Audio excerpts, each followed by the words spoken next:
decided to choose this this week to give us a little more time.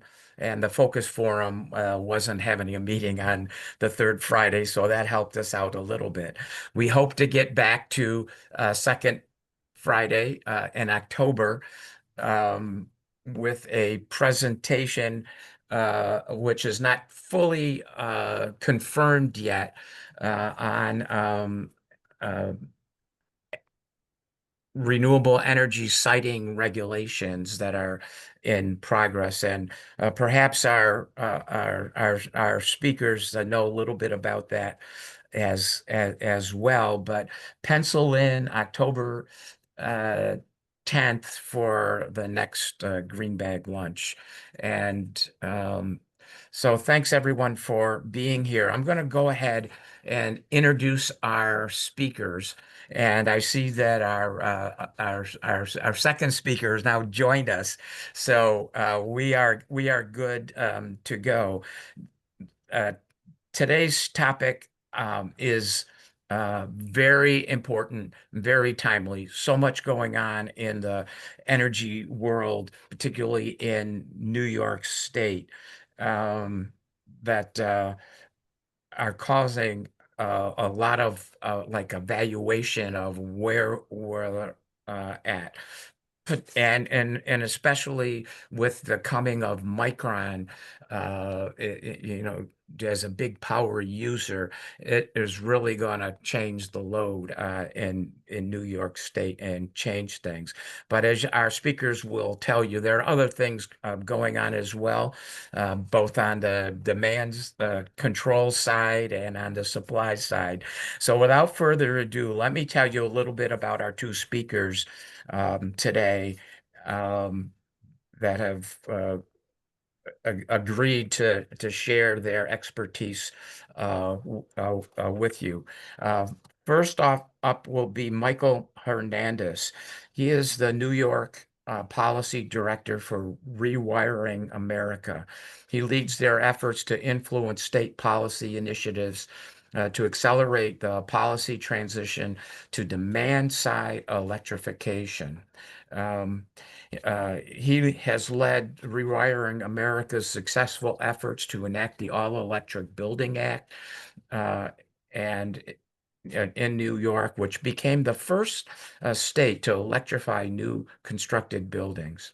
He also previously served as an assistant secretary for program and policy at the New York State Assembly, and he was a lead negotiator for the Climate Leadership and Protection Act.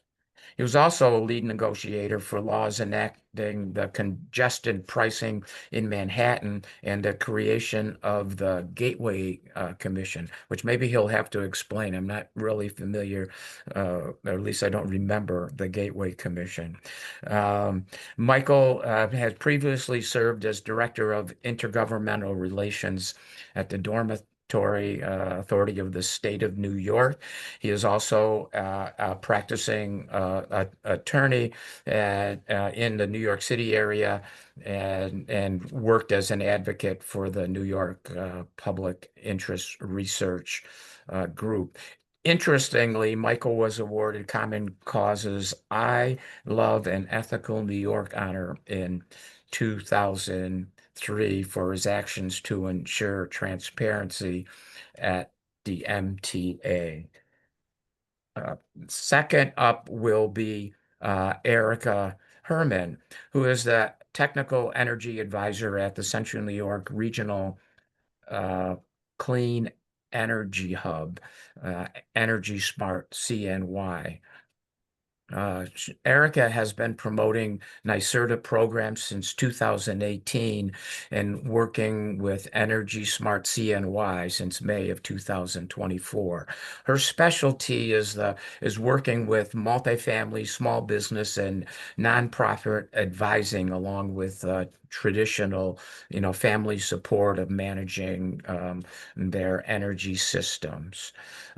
Prior to coming here to Central New York, she worked with the Southern Tier Hub as the Heat Smart campaign director.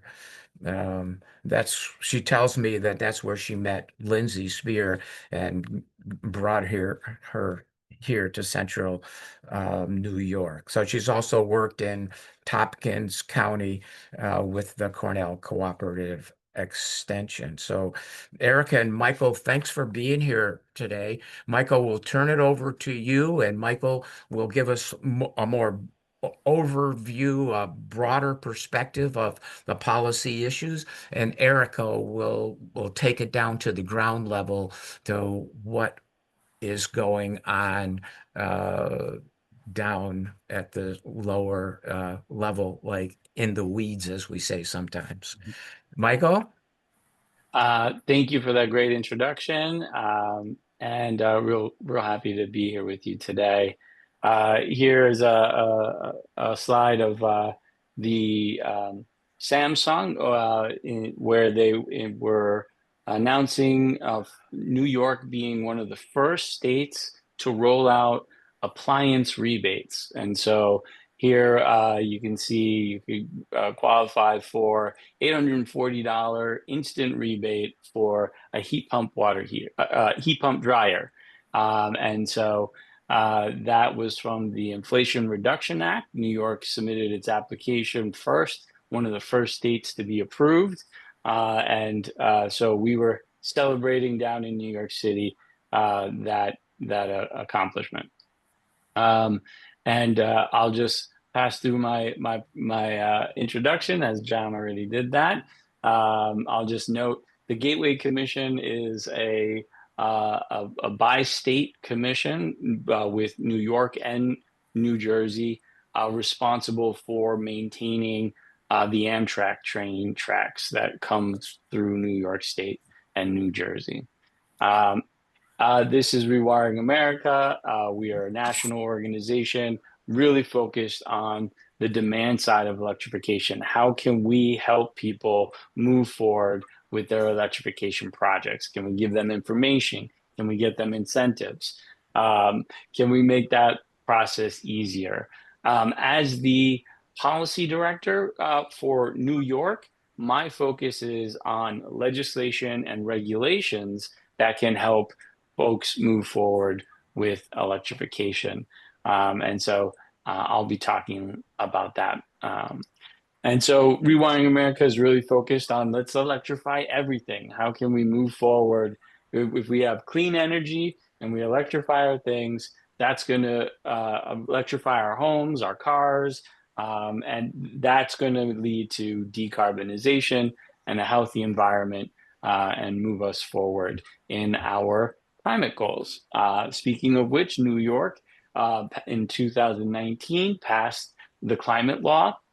This was really two main big things that they tried to do is transition our energy production away from fossil fuels, from greenhouse gas emissions sources to clean energy, renewable energy, things that do not emit greenhouse gas emissions.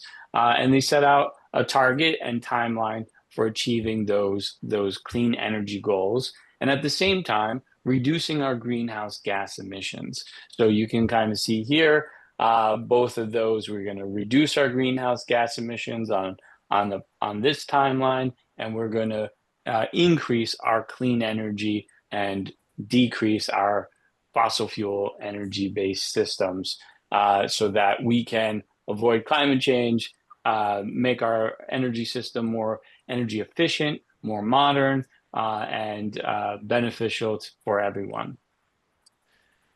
So we first thing we did is we created and when I say we, I mean New York. We created an inventory of greenhouse gas emissions. We determined that the building sector was the largest source of greenhouse gas emissions in New York State. So it's how we heat our homes, how we heat our buildings, how we heat our water that contributes the most to our greenhouse gas emissions in New York State.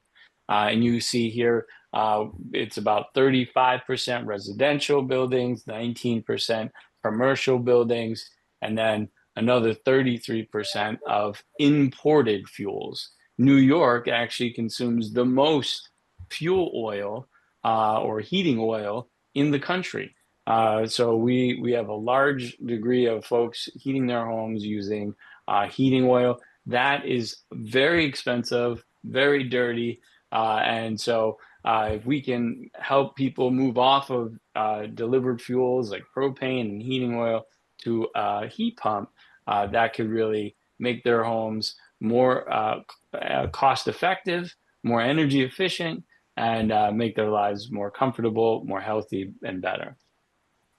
Um, so there's a lot of incentives that are out that can help people to kind of move forward with getting a heat pump, getting a heat pump water heater, an induction stove, and I'll let Erica talk about all those incentives. But just putting them out there that we on the policy landscape are fighting to get those incentives. Um, and then electrification of our space and our water heating is the most direct way of reducing our greenhouse gas emissions. So that's a real way to address those things. Now, New York is in the process of updating its building code. We just passed our new updated building code a couple of months ago, maybe 30 days ago. Um, in basically making our homes more energy efficient, making them the new homes that we build, making them more energy efficient, making them electric, and removing fossil fuel combustion from those new homes. So that's going to lead to resilience. There's gonna be for a lot of those homes renewable energy systems built with them when they're built. For some of those homes, they'll have energy storage systems built with them when they're built. And so all of those things provide resiliency so that they're not just dependent upon the electric grid outside or the gas infrastructure or the delivered fuels to heat their home and power their home. They can generate their own electricity, store that electricity, and use that electricity, sell that electricity. Lots of really great ways. And so this is a transformation that's happening in New York right now.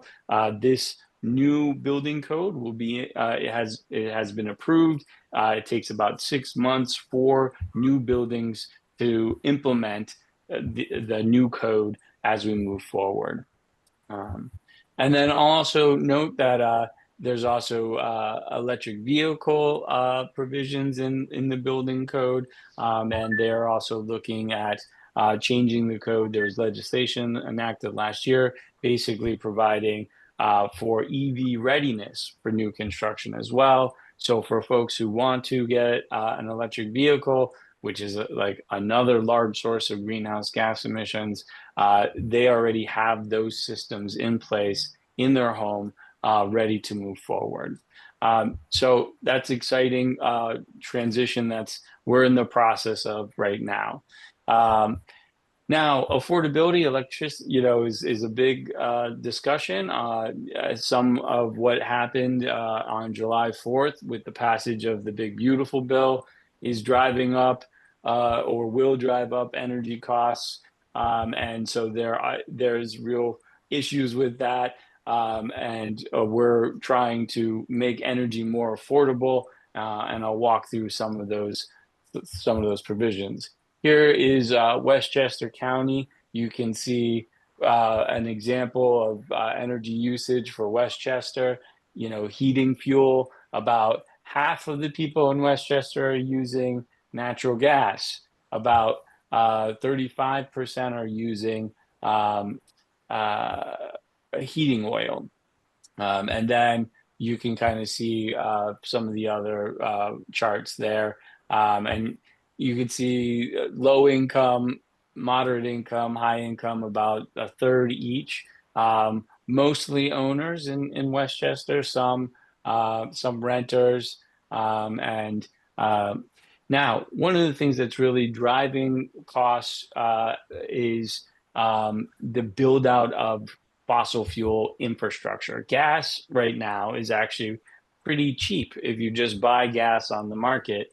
It's not that expensive, but what is driving up costs is the maintenance and the expansion of our gas system. So you have to, go into the ground, tear up the street, put in pipes. You have to maintain those pipes. A lot of those pipes are very old. They are very leaky, which also contributes to our greenhouse gas emissions and our methane emissions. And so here you can kind of see there's a law right now in New York State that says if you're within 100, if a developer wants to build a building within 100 feet of the current gas infrastructure, they can request that gas infrastructure be expanded. And the cost of expanding that gas infrastructure to the new buildings being developed is bore by the ratepayers. All the other ratepayers have to pay the cost of building out that infrastructure, not the developer or the owner of that house. It's everybody else has to pay for it. And so this chart is about $200 million dollars a year. You can see all the different utilities, the cost of expanding their gas mains, expanding their service lines, and then also replacing that leak-prone pipe. It's a lot of money, and this some of the numbers I have here are just for Con Edison territory, where it costs. Con Edison customers about $507 million dollars per mile for gas mains and $3.1 million dollars per mile for service lines. So, just do the math, divide that by feet, and, that's how much you're paying, to expand those gas lines.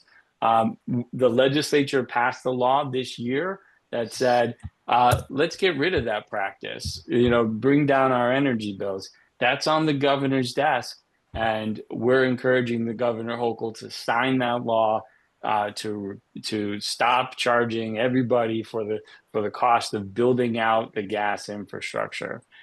So please reach out to your state legislators. Tell them you're in favor. Reach out to the governor's office. Tell her to sign that bill. It's very important.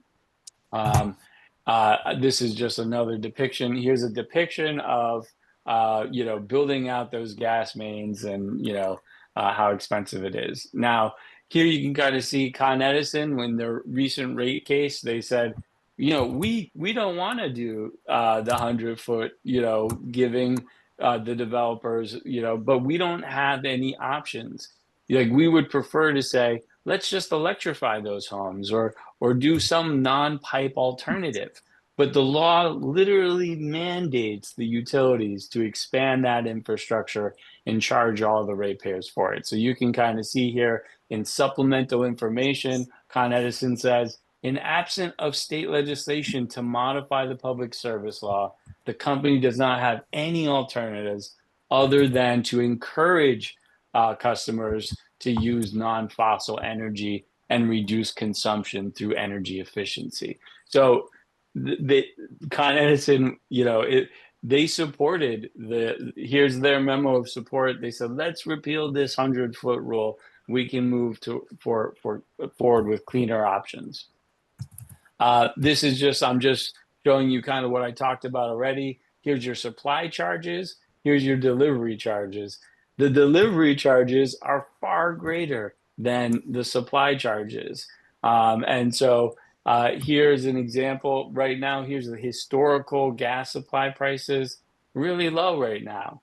But even though it's low, we're showing that energy bills will go up 18% this year because of those costs of maintaining that gas infrastructure.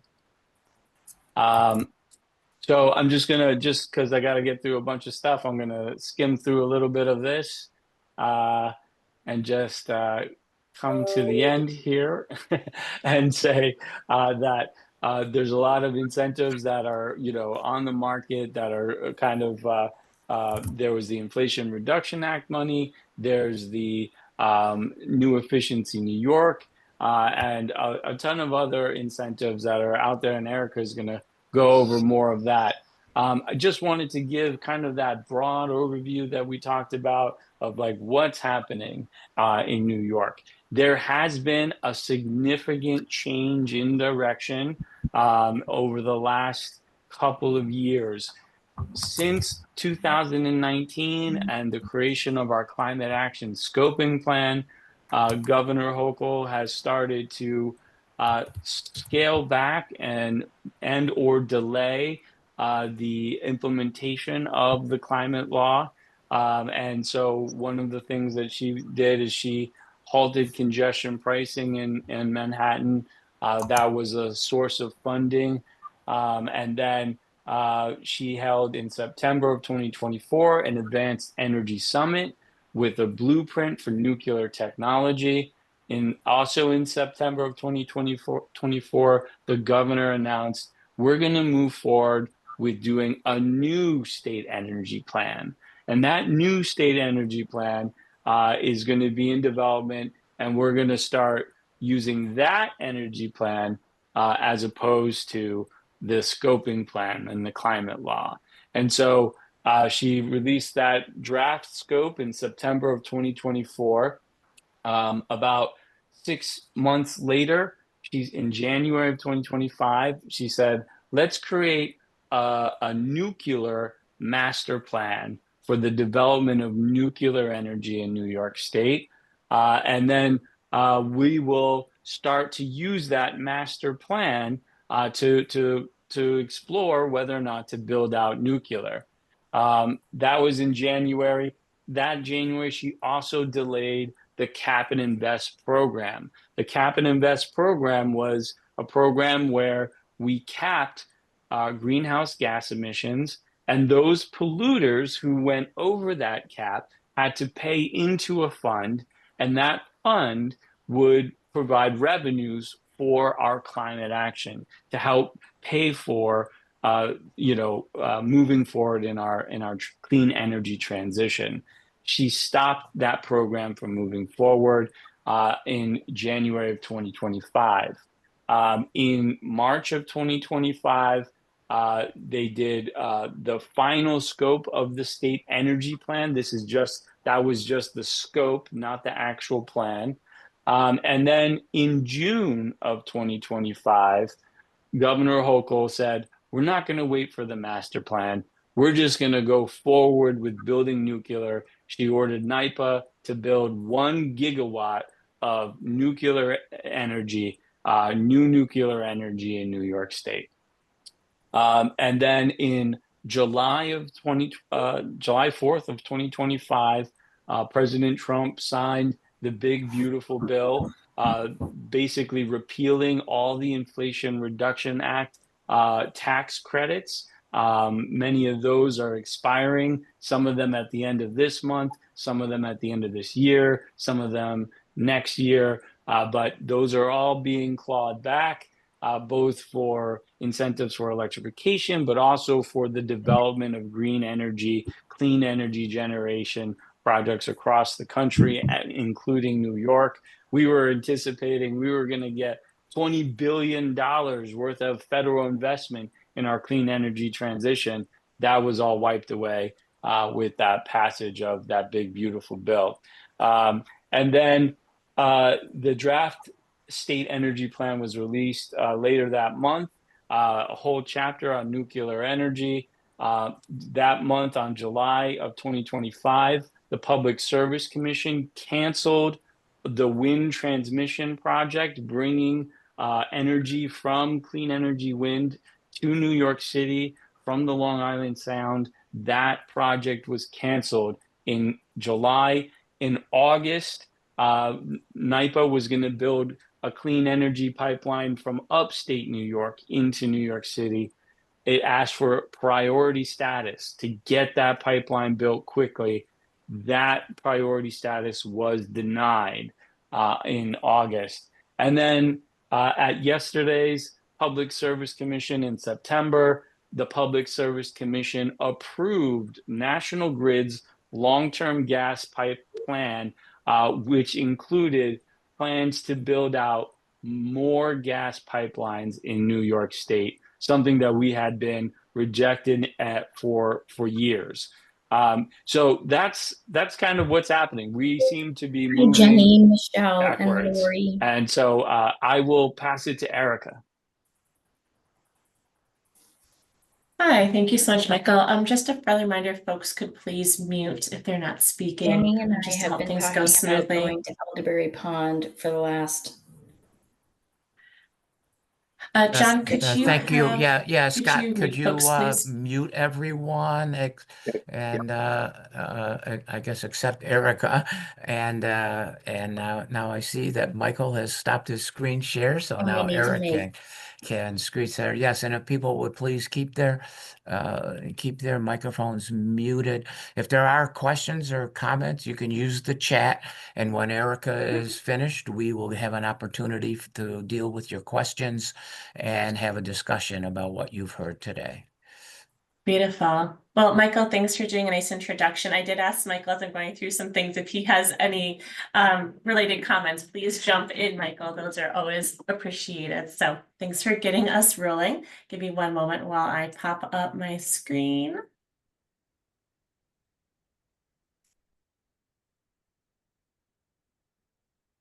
All right. Can everyone see a bunch of folks doing a big hurrah?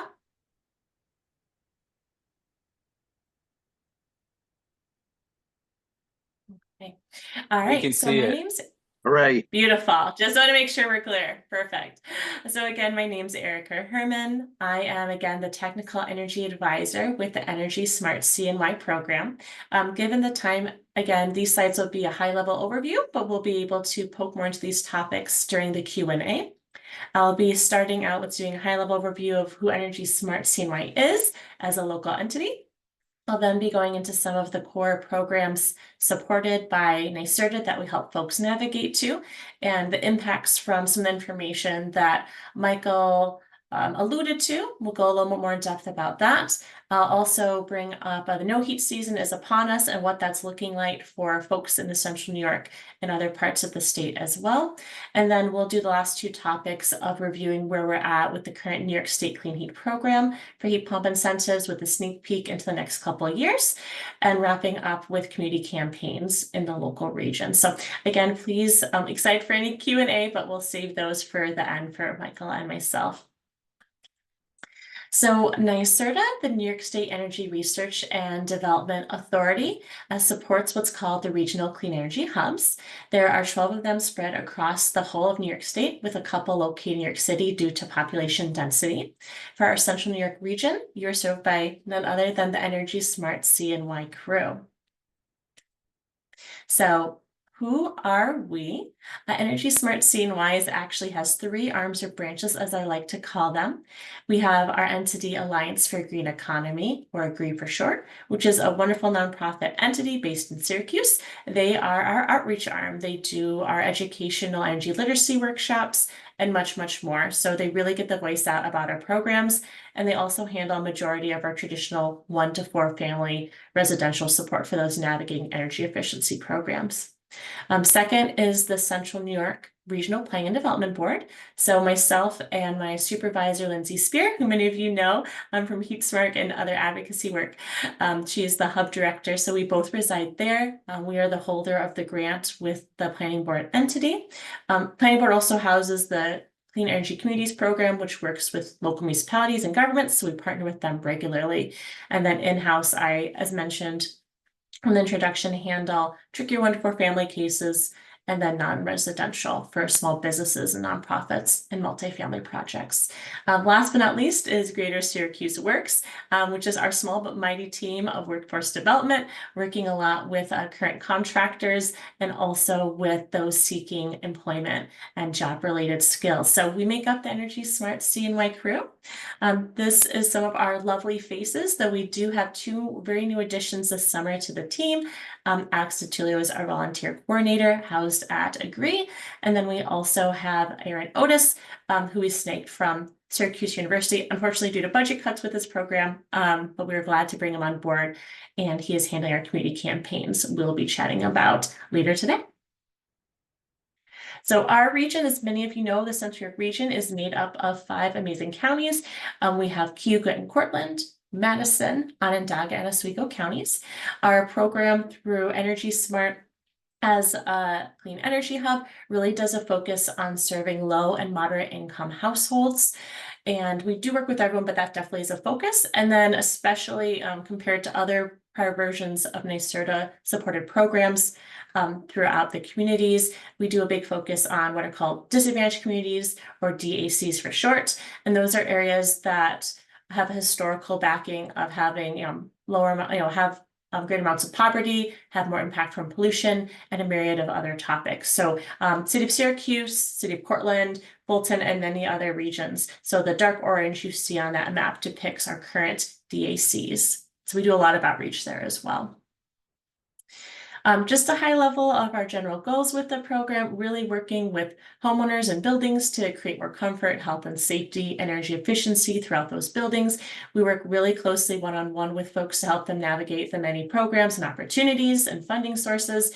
Sometimes it's straightforward and we can just put them in touch with our NYSERDA programs. We are very used to handling. Sometimes there might be pre-weatherizing issues, dab and tube, asbestos, and other things. So we might be working with other partner entities to try to identify funding and opportunities to alleviate those concerns. In addition, again, we have the workforce development arm, and really trying to support that energy justice to help with New York State's energy goals, as we saw from what Michael's been showing New York State has been working on for the past several years. Power Plus is going into some of our core programs. Empower Plus, prior called Empower New York, it's had a couple iterations, is still going strong, albeit with some changes based on current policy and budgets, which I'll chat about. But just to give a bit of an overview, the Empower Plus program is designed for homeowners, renters, and landlords. Typically for 1 to 4 family homes. It's based on the income of the households themselves. So any kind of households that meet 80% area median income, AMI for short, might be able to take part in these programs. So we start with a no-cost energy audit. Program contractors come in, go through the home with the homeowner or the building owner, figure out what are some pain points, where could energy efficiency been increased, what appliances might be able to be updated. Basic go-tos for that program tend to be weatherizing, insulation, air sealing, what we call the hat and boots of the house, or the attic and basement. Understanding each house has a little bit of a different setup, so it's just a general terminology that will have the biggest impact. So they can also look at what's going on with their hot water, their HVAC, could a heat pump be a fit, and some other direct install energy measures. Cap amount is up to $10,000 per household if for low income, and if households are deemed moderate income, it's up to $5,000. There's a little bit of nuance for 2 to 4 family homes, but it's not super complicated, and we do work with those buildings quite a bit as well with the landlord. So just wanted to give a mention there. And now if I could just jump in for just a second, I just wanted to note, Empower Plus is like a national model for helping low and moderate income households to decarbonize, to have healthy heating in their homes. It's New York has made it a priority. And thousands of low and moderate income households have utilized the program. It's built up our clean energy workforce. About 88% of our clean energy workforce is working on building decarbonization and energy efficiency work. NYSERDA this summer told the contractors that they will be rolling back the program, scaling back the program from its funding levels of $220 million last year to $70 million by 2027. So significantly reducing the incentives. They now are preventing contractors from submitting applications directly to the program. So now customers are responsible for that. So this is another program where the whole administration is like moving in a different direction. And we're really pushing to get the governor to make it a priority to help those households. Thank you, Erica. Sorry. Yeah, no, that goes right into like another topic. So yeah, so it's been challenging because I know I saw one of our first people on this call. So I might pick on you during the Q&A. But yeah, it's been hard because for the last couple of years, contractors have been told, hey, we need to really ramp things up to meet these energy goals. Let's ramp it up by 30%. And then it was a very short notice pivot. I would say, yeah, this like late spring, early summer, where it was given barely any notice. And when I mean barely, I mean a month, a week, that, hey, we need to actually scale back. So we are having some contractors who are getting a lot of work due to the tax credits ending at the end of the year. So some have not seen cuts to staff yet, but some have already had, especially smaller companies that can't float without those projects, have been having to lay off staff, who in turn could probably not qualify for these programs. So there's a little bit of irony there.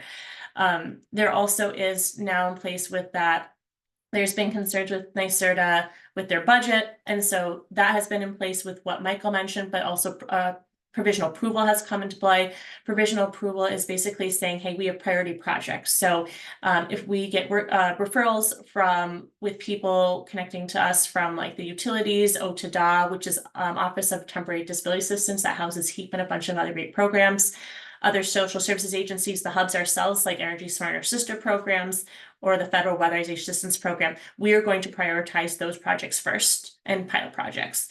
And then after that's going to be a first come, first served basis. So we had contractors who were saying like, hey, we might have gotten like 30 projects a week. Now we're getting maybe one. Some things have loosened up a little bit since then, but we still see some of that strain going on, and that does impact the folks we work with. I used to be able to say like back through 2018 to like, I don't know, 2023, early 2024, I could say, hey, this process is probably going to take 2 to 5 months, unless you're getting a heat pump, and sometimes there's other logistics that lengthen things. Now we're starting by saying, hey, this process might take starting at 6 months. So if people are reaching out to us, getting ready for no heat season, like, but winter's going to be done by the time I get this work done. So we're hoping there might be changes to get this done sooner, some of this work, but it is definitely impacting those on the ground. To mention what Michael was saying, how contractors who have tons of, some have many staff that would help people apply for these programs. The hubs are now kind of being the ones looked at to make sure that we're the ones assisting. So now we're working out systems with contractors to see how we can then help those people that they normally would be helping with applications. However, on like a shinier thing I wanted to mention, Michael had mentioned the Inflation Reduction Act. And again, we were very proud to see that New York State really was the first. And because we had NYSERDA as an established entity, it made that process go a lot smoother. Whereas states that didn't have an entity, so much NYSERDA, it took long to get off the ground, or they might have not gotten there to apply for the IRA funding in time. So something I wanted to mention is that the IRA funds, Inflation Reduction Act funds, to certain degrees have been flowing through the Empower Plus program very well. And a lot of people have been reaping those amazing benefits. So this is showing just an example.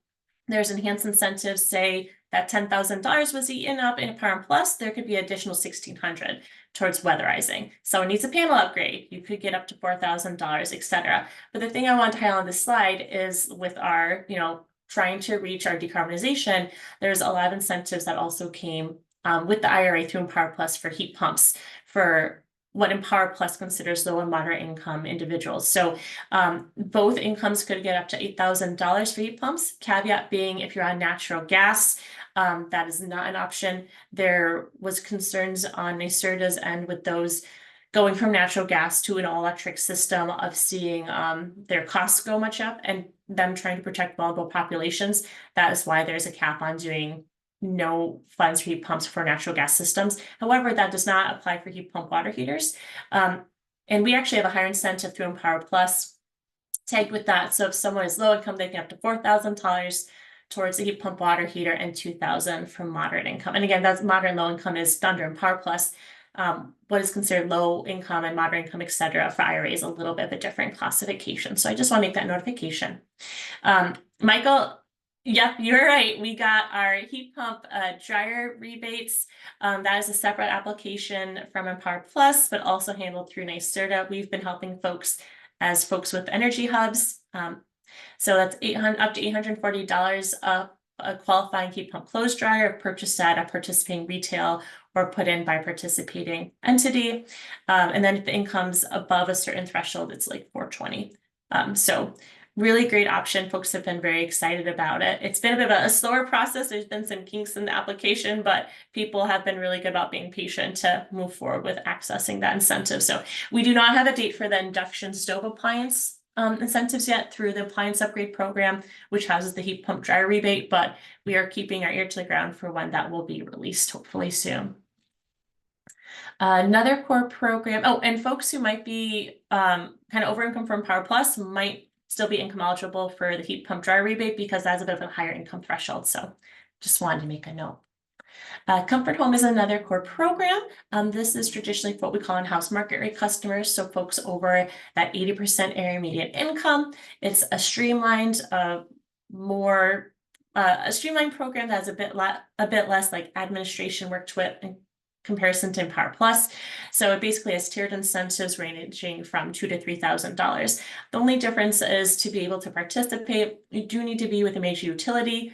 And so your electric bill has to pay into that system's benefits charge or SBC charge. So if you're a municipal electric or electric co-op, you can access the Power Plus program if you're income eligible. But if you're over that income threshold, we'd be looking at other opportunities.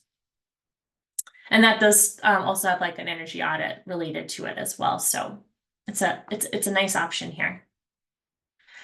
Switching gears from kind of some of those core programs, given the time we have today, I did want to talk, and I could have done a bajillion slides on this, but we'll just use it as like a placeholder slide. Right now we are into no heat season.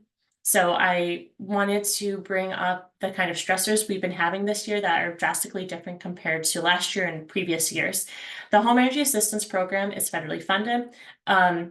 The top folks through LIHEAP on the federal government level were all fired this year due to current administration. So we've been seeing a lot of stress on these programs. I want to highlight specifically under HEAP 2 specific programs, the heating equipment repair and replacement system. I'll call it HARE for short, not this hair, even though that would be nice. And then clean and tunes or C&Ts. Those programs were hit the hardest. As of May 9th, those programs have been closed. Traditionally, the past, however long these have been going on, a long time, these were year-round programs. They would close end of day one business day and open the very next day. So they didn't really actually officially close. It was just for budget reasons. Again, these programs are currently gone. They are not an option. HARE was great because it was a year-round program. So if someone got a clean and tune and realized, hey, I have a faulty system or it's dead, or they just went to run their heating system and realized, hey, this isn't working, they could apply through the HARE program, and if they're income eligible, they could get funding to get a replacement or repair of their heating system. So we used to do that through Empower Plus. We're not really designed as a no heat program, but if someone went through the HARE program and was ineligible and got a denial letter, we could work with them with very limited funding to try to help with that gap.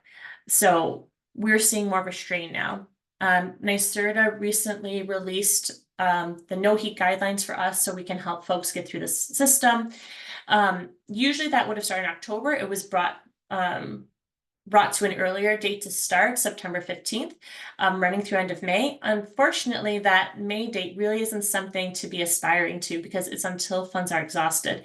We have been given only $1 million to go towards carrying us for these several months, and it is very likely not going to last very long.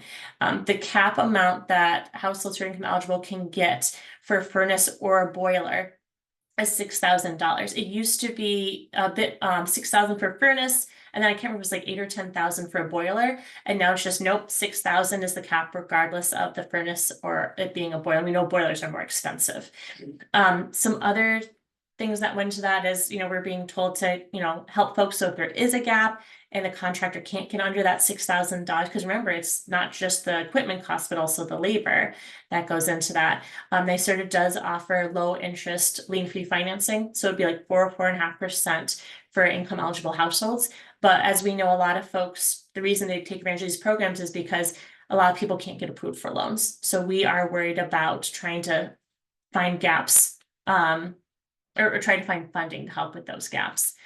Some other main changes are there used to be funding for low income and then a less amount, but some support for moderate income. And that is that is no more. So this incentive is only for low-income households.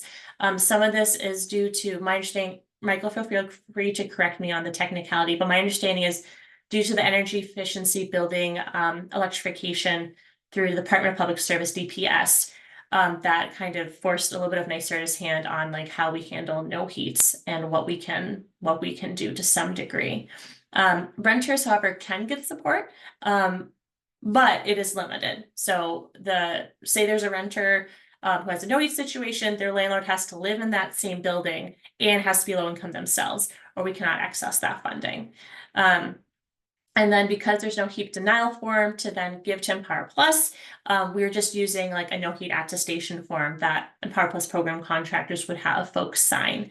So it's looking very different landscape this year. We're getting a bit anxious.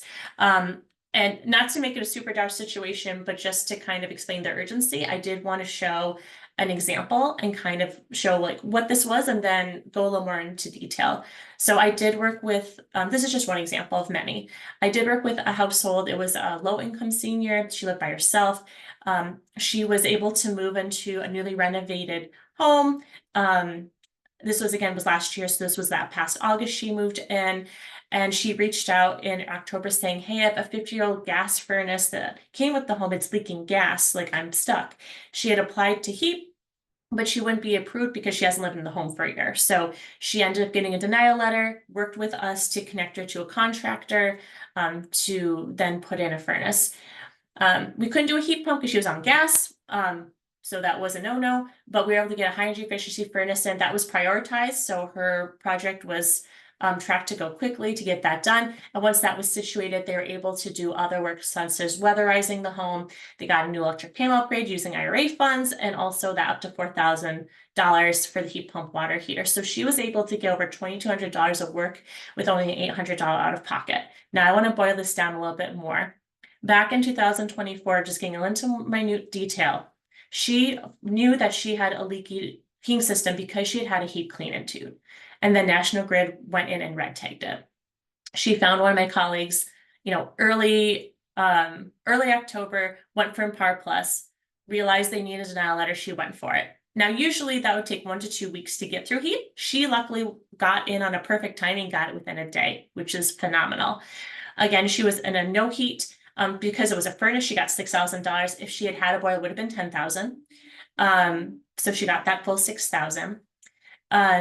She had $800 out of pocket costs. Now she, due to various things in life, which were not going great for her, and she was such a kind person, she was only making $315 a month from Social Security. That was her only income, and she was relying on friends and anything. She was so grateful. We had toyed with the idea of, hey, if we can't find a program, could she get a loan? And her contract said the NYSERDA minimum loan at that time is $1,400, so we can't. And even if we could, there's no way she would have been approved because her income was so low.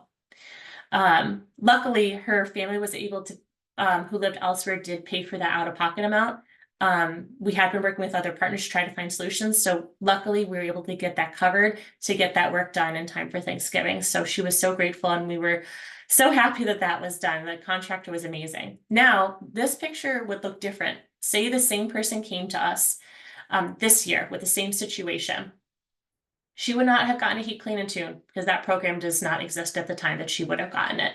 So she, if she was lucky, would have smelled gas and called National Grid. If she didn't, she might have gotten very sick.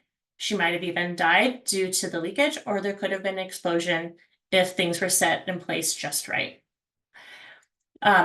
If she was able to get hold of National Grid and find her program like she had before, she would have signed the attestation form with her program since the HAIR program was closed. Again, if she had connected with us same time that she did last year, this year, that $1 million may or may not have been there. That is something we're anxious about. How long is that $1 million going to hold out? So let's say for sake that money is there still. She would have gotten $6,000 and probably got the install around the same time. Again, we can't work as quickly as a HAIR program. So whereas they might be able to come in almost no time to do an installation, we will take several weeks to be able to do that. And that's still the case now. So probably would have been installed similar because she didn't have a long wait for heat denial letter like she did last year. But, it really does vary. We're not sure what the out-of-pocket cost could have been. It might have been close to 800 or more. I was talking to a local contractor where they try to keep prices low during no heat, and she said we could probably get furnaces for under 6,000, but not always. So maybe if it was a higher amount because of inflation, a family member could have covered it, but maybe not. So hopefully they would. Again, a NYSERDA loan would not have been an option. Worst case scenario, there is no heat funding left through NYSERDA.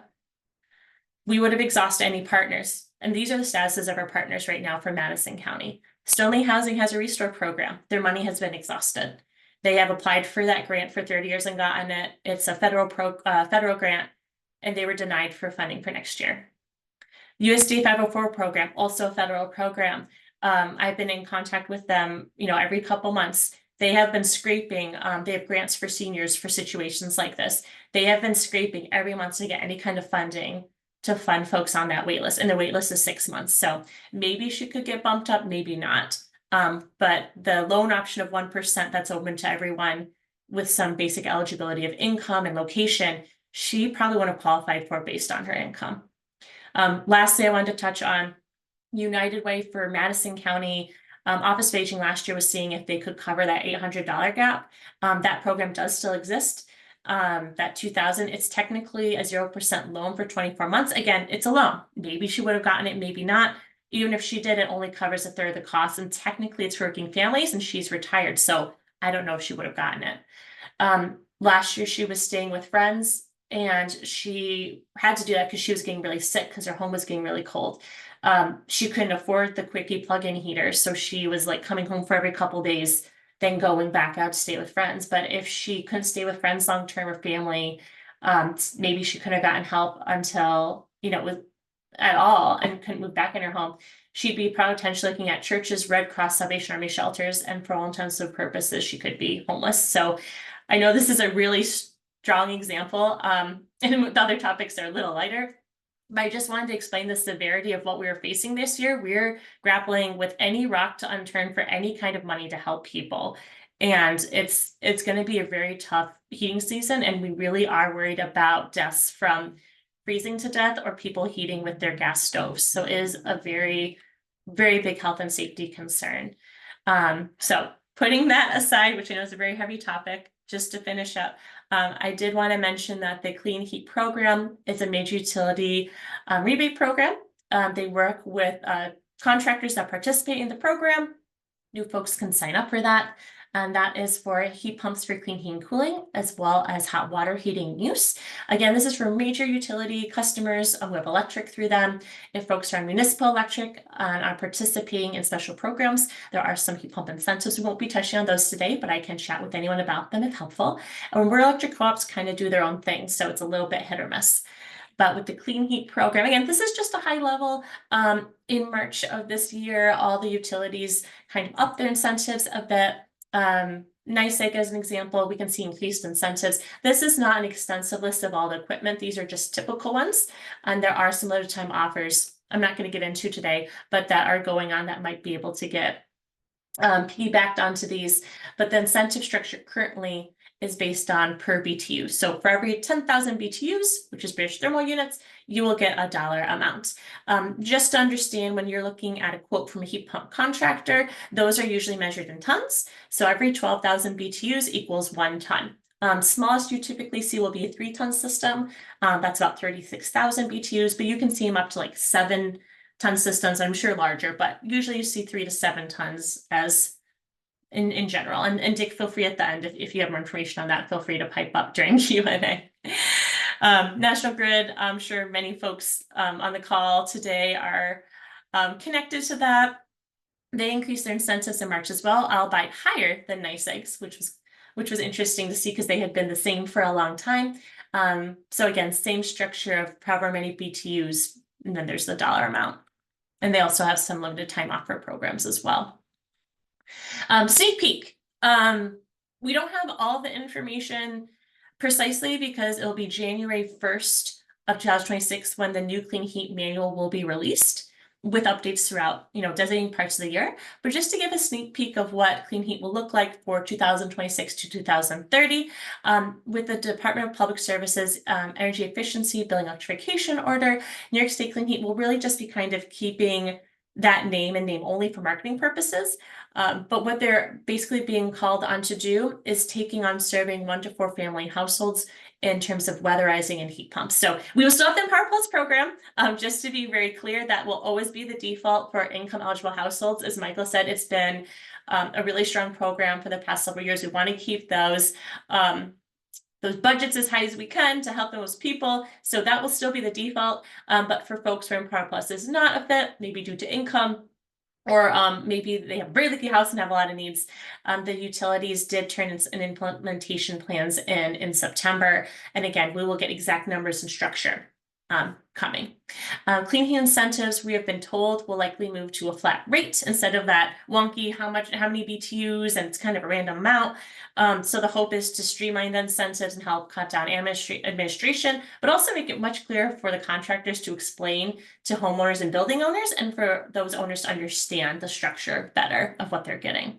Michael mentioned that with building code going to electrification, that does mean with the program starting 2026, there will not be heat pump incentives for air and ground source heat pumps for new construction. Now, I know there might be some arguments going on to see if there can be exceptions for ground source heat pumps due to their efficiency. So we wait to hear more on that. So that one's a little bit of a gray point, just to be very clear.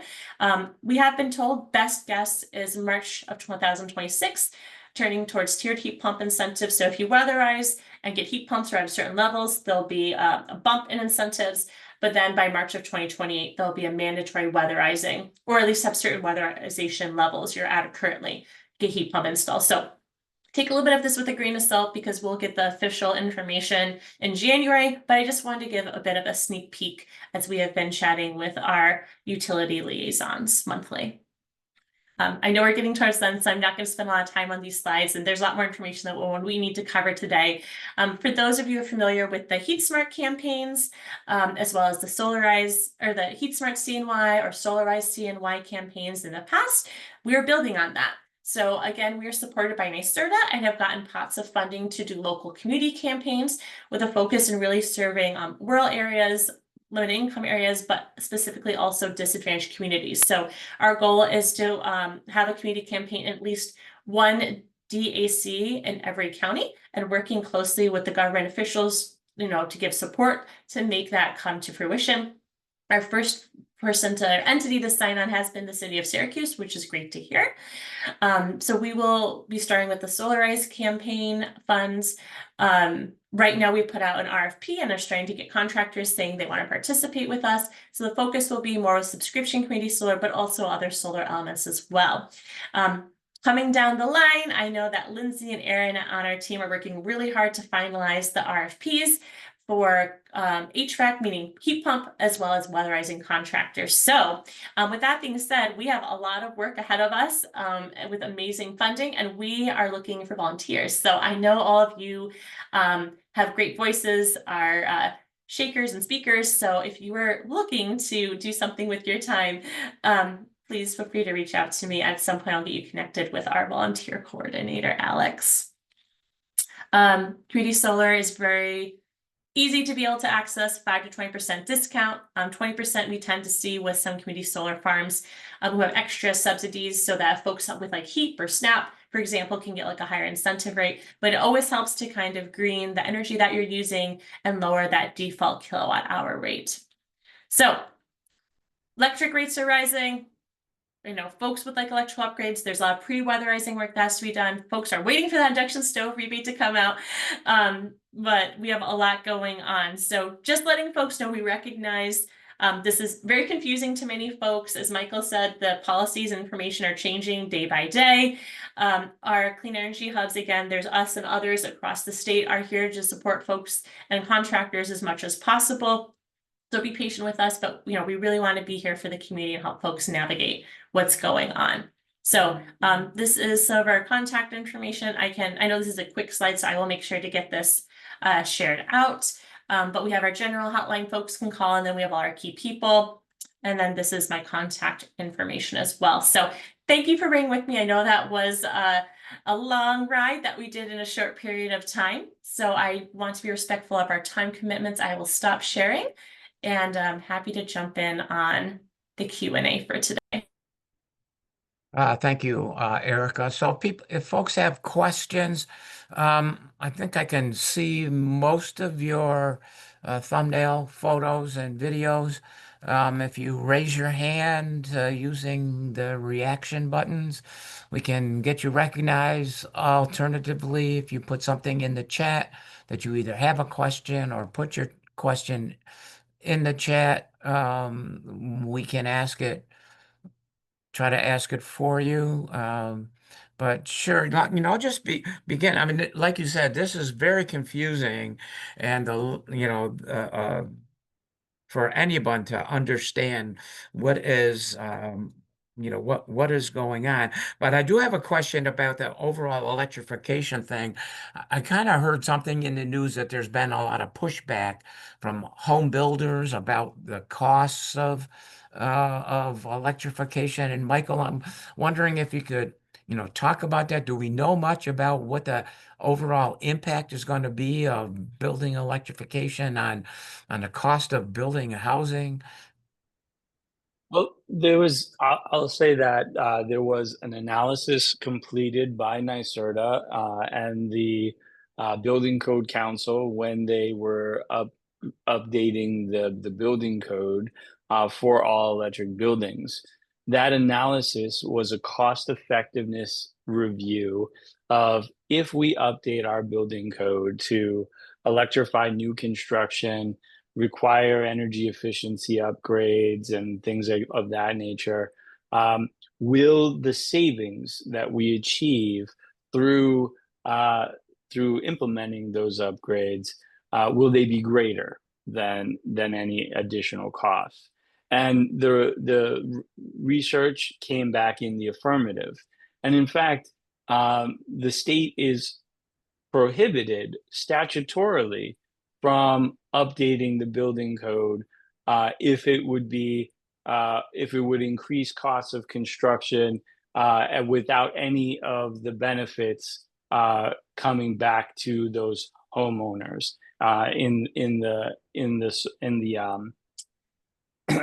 in revenues saved or money saved from energy expenditures. I'll say that there's been many reports done. The price differential is really between building a house with a heat pump or building a house with a gas boiler is simply whatever the price differential is between that heat pump and that gas boiler. And depending upon how many electric amenities you might have in that building, you might have to increase your electrical panel and maybe the size of the wires from the street. But all of these things are going to be dependent upon unique circumstances of where the developer is building. And I'll also note utilities have a role to play here. Utilities are generally in the gas business as well as the electric business. So, they have some conflicts of interest when it comes to, moving away from one half of the source of their income. So I think we also have to be aware of, our utilities and, some of the things that they are requiring when building new developments, and whether or not any charges that they're putting there or if they are justifiable charges or if they are just trying to delay or disincentivize all electric buildings. Yes. Okay. Thank you. I see Carol has her hand up. Yes. Hi. Thanks, Erica and Michael. My question is about, I think, addressed to Michael, and I'm just wondering, it's shocking to hear that New York State is reversing all these things. And I'm just wondering what do you think is behind that? Is it business interests have gotten to the politicians, or what is going on in a nutshell, if you can? Okay, well, I think that there is projections of growing energy demand, and that is driven by some data centers,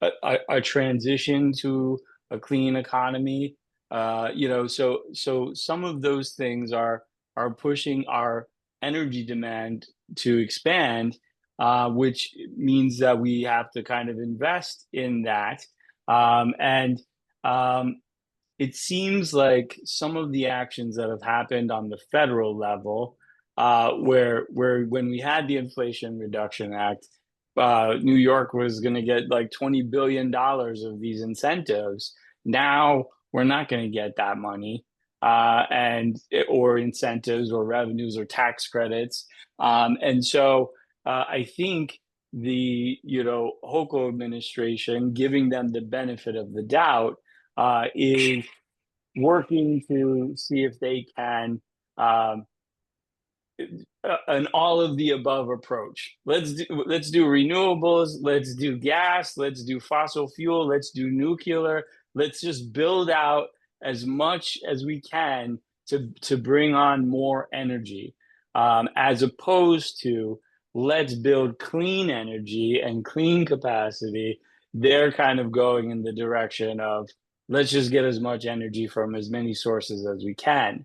And some of that, I think, is being driven by fossil fuel interests that want to continue to be the source of energy for New York State, regardless of the health impacts to New Yorkers and to our climate. And so that is me completely speculating on like what is behind. It's not complete speculation. Doreen Harris was interviewed yesterday on Capitol Tonight, talking about why are they moving in a different direction. I can put that into the chat if you're interested in kind of hearing that.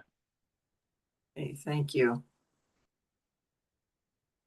Yeah, that was an interesting discussion on Capitol Tonight last night. So I would encourage people to take a look at that. And I think I missed the beginning of the program, but I saw the part where they discussed this new this gas pipeline that for several years the state has been against, but now all of a sudden the PSC voted, and I guess it was a 6-1 in favor of moving forward with this gas pipeline. And the explanation was something like, well, Long Island is going to need, you need the power, so we need this gas to fire up these power stations.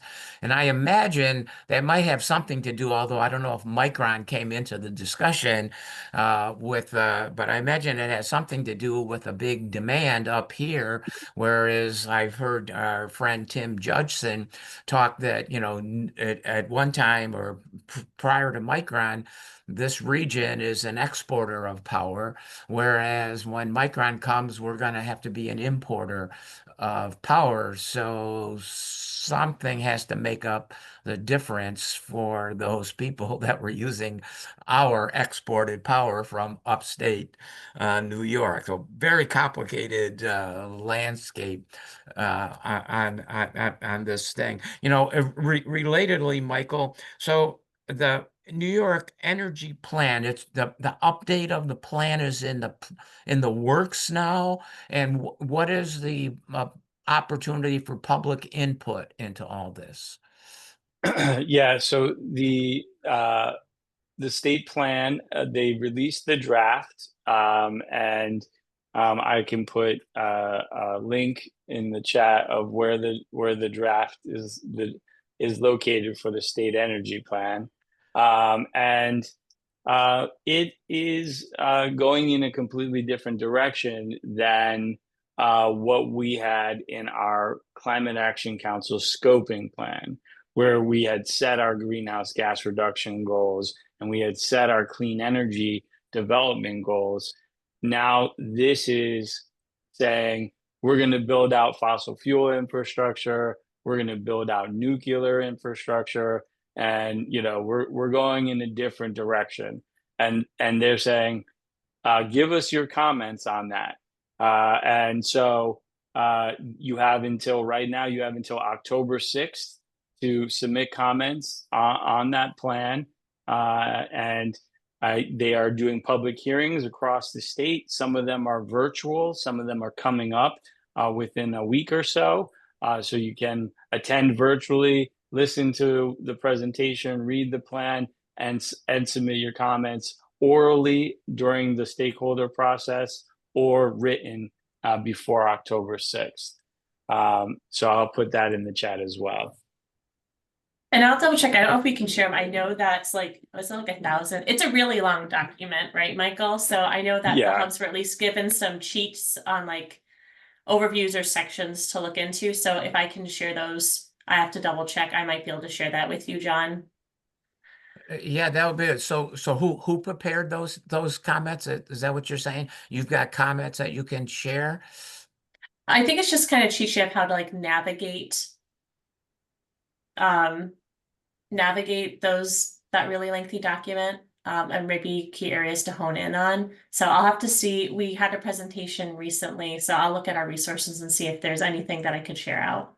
Yeah, that would be good. I think it would be helpful to maybe see. I mean, I don't know if your agency is planning to submit comments related to all the programs that you administer and where you need help to continue them. If those comments are available for us to take a look at and we can share them with people, that would be helpful to us because like you said, it is a confusing thing. Yeah, we're in like a bit of a tight position being employed by NYSERDA and also working with like local planning boards. They're very strict about no advocacy kind of work, so kind of puts us in a bit of a tough position. That's why we really wanted Michael here, because he can really talk about like the advocacy and the resources. So we are more limited on our end, but yeah, the more resources that can be pooled that we're allowed to share and that your crew and others can get the voices out would be great. Yeah, absolutely. And I'll just note that I put in the chat a link to where the plan is, the draft plan, so you can review it. It is a lengthy document. And then I also put in a link to some talking points. So kind of some things that you can consider when looking at the plan and making comments on it. I also did want to raise a flag. We did have a recent meeting with our hubs. We kind of just did the sat in the back area, but we were very lucky. Lindsay's done a lot of work with the Onondaga Nations, if you know her background. And so she was able to work with NYSERDA to help put together a meeting with the Onondaga Nations this past month. And they were very upset about, for good reason, very upset about the nuclear work. They're like, this is not a consultation. Like, we should have been, as a sovereign nation, we really should have been consulted, and you've already come up with this draft. So they were for good reason, very upset and had a lot of points that they were bringing up. They did have NIPA and a bunch of other heads there, and Doreen herself did come. But just so you know, like all, the various nations, like the US nation, the Onondaga nations, like other folks are also upset about the nuclear. Probably shouldn't officially be saying that. I'll go under my personal hat. But just wanted to share that with you all. So yeah, thank you very much for doing that. So let me just ask about that. You're a NYSERDA employee, but you're housed here in Central New York and at the Regional Planning Board? So I'm employed by the planning board, but we're supported by NYSERDA. So I see. We're like funded. Yeah. So you're funded. You're grant funded by the NYSERDA program. But, so we have avenues through like the hubs to kind of share things we're worried about or what's been going on. But we have to be very careful, especially as like a planning board member too, and like what public comments we can give. As much as I'd love to have a lot of things to say, we are a bit more limited coming out as like an organization with specific statements. Yeah, and cooperative extensions. There's a lot of hubs through Cornell Cooperative Extensions, and they also are limited to some degree. So luckily, some of the agencies like Alliance for Green Economy was one of our arms. And then, when they're not doing hub work, there's an advocacy portion. So they're definitely an entity who's, helping to get some of the word out and make points through Just Casually and some other great teammates there. Great, thank you for that. Any other questions? We're getting near the end of our allotted time, and we can close out the meeting if there are no other comments or questions for our speakers. I have a question for Michael, but I can hold Sure, as the no, last go ahead. question. Michael, just from my understanding, there's been so much information with the EEBE order, again, like Building Electrification Energy Efficiency Order through DPS. And I know the crew here, as well as even like people on the hubs, are trying to understand it just because it's so bulky and there's so many elements to it. Our understanding is that NYSERDA has been getting tighter with budget because of uncertainty with like legislative funding, Reggie funding, and other core kind of pieces. OTDA, they don't quite know where that's going, where that's at, from my understanding. But could you explain what the current funding is through the DPS through the order? I might be wording that incorrectly. And then I don't know. Yeah. We were being told that they don't have enough funding, but it sounds like DPS gave more funding. So we're just getting mixed information, trying to understand that better. Yeah, so I think basically, NYSERDA is really kind of like the new efficiency New York proceeding, was just they just approved the order, and basically it's $1 billion a year, starting in 2026 through 2030. About $450 million is specifically going to NYSERDA for the implementation of the Empower Plus program. The Empower Plus program is really funded through like 4 different pots of money. I mean, and if you talk to some of the NYSERDA staff, they'll say it's like 23 different pots of money. But I think the big ones that we know about are the Sustainable Future Fund, which was $1 billion that was passed in this year's state budget. Empower Plus was given between $50 to $300 million for that program in the Sustainable Future Fund. And the governor is going to announce her spending plan for that money within the next week or so, or at least this fall. So far, it sounds like she's been signaling she's going to give the bare minimum of $50 million. That is a drastic decrease in the amount of money from the state legislature. In 2023, the state gave $200 million to the Empower Plus program, which is what was funding the program over the last 2 years. And then there was also, we were anticipating that the Cap and Invest program was going to start up and start to drive revenues for our climate action.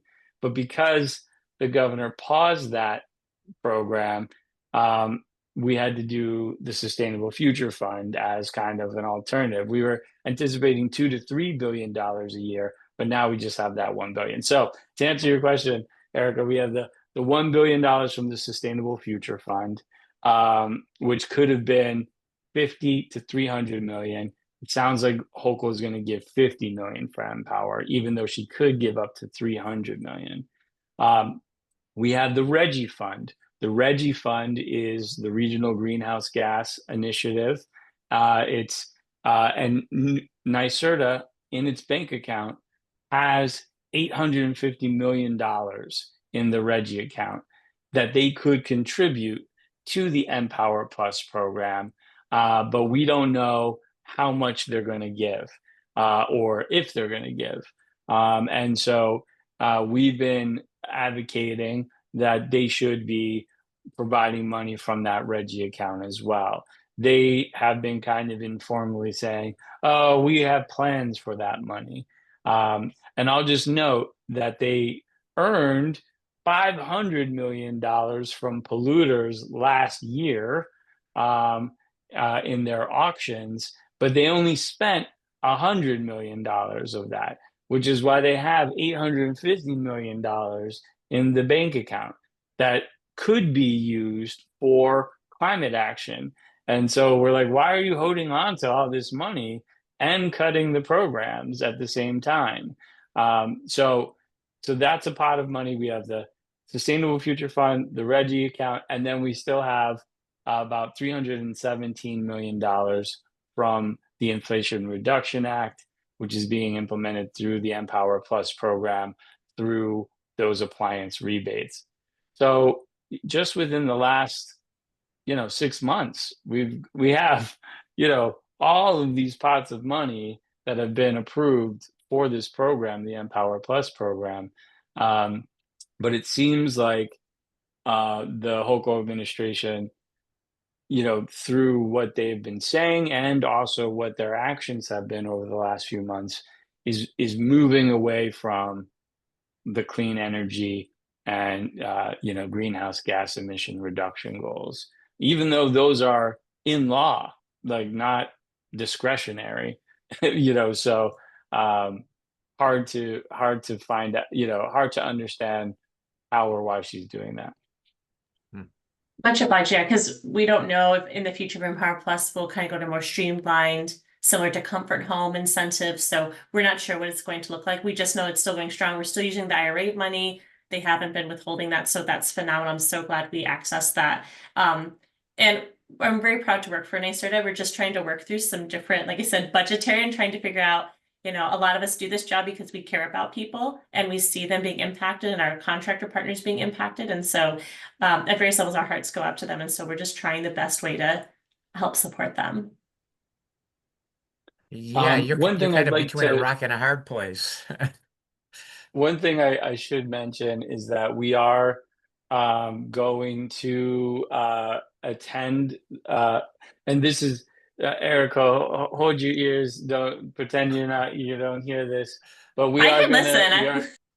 okay, all right.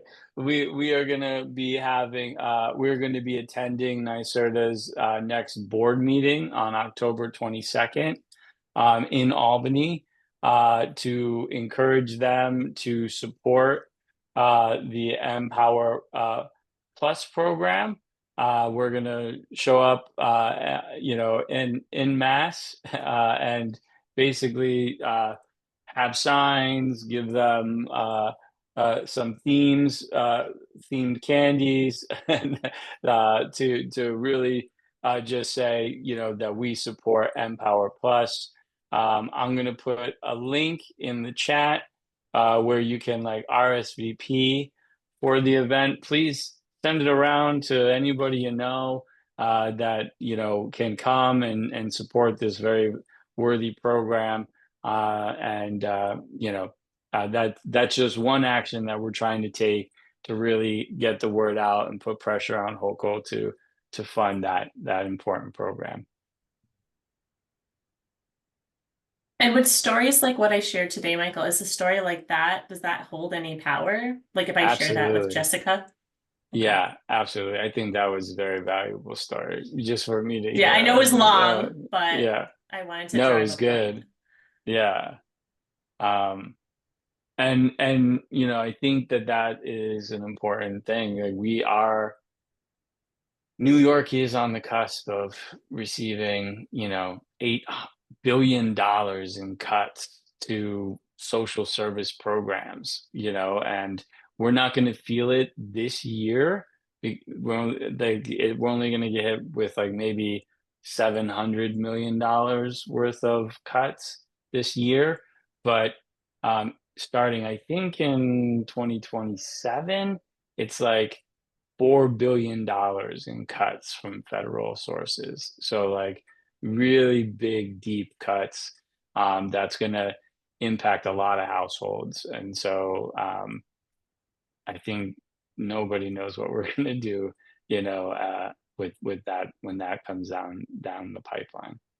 Michael, just to clarify that for me, is that just in energy, or is that across the board social I'm sorry, programs? that's from the passage of the big beautiful bill. Okay. Okay. That we're gonna see those big cuts coming But from the federal government. across the board social Mostly programs. Medicaid, I think, is like the big hit, but energy also took a big hit. Like HEAP and like other programs like that, and there was like a third group of programs. It's not within my political purview, but like it's all because of the huge scope. Like everything is going to be impacted, really. Yeah, we just talked with HEAT because they have a cooling program, and it opens April, ends, and it's ending literally like the date it ends or until funding's exhausted is literally right when it starts to get really hot. It's like ending like mid or early June. I'm like, that's literally when it starts to get hot and people need the cooling for their home. I mean, we want to give everyone heat pumps, but while we're trying to get people to that, it's a great program to get like a AC unit to hold people over, especially with the climate crisis. People can die from heat, and so it's very disheartening to see that even if funding were to be didn't exhaust, they would end it as soon as it gets really hot. So we're seeing those stressors for our neighbors. Wow. Well, a lot here. Thank you very much for being with us today and, yeah, educating us about what we're faced with and sharing some ideas of what we might be able to do to intercede in this. So we really appreciate it. You're taking your time out of your busy schedules to be with us and our audience today. We should give you really a round of applause, for being here today. So thank you very much, and let's keep in touch, everybody. We'll see you all hopefully next month, and October 10th is our thinking about when our next green bag lunch will be. So if you're not getting our emails, get in touch with us at info@Greening USA, and we'll make sure you're on our list. Sounds great. Thank you. Thanks, Thanks for Erica. having Thank us you. today.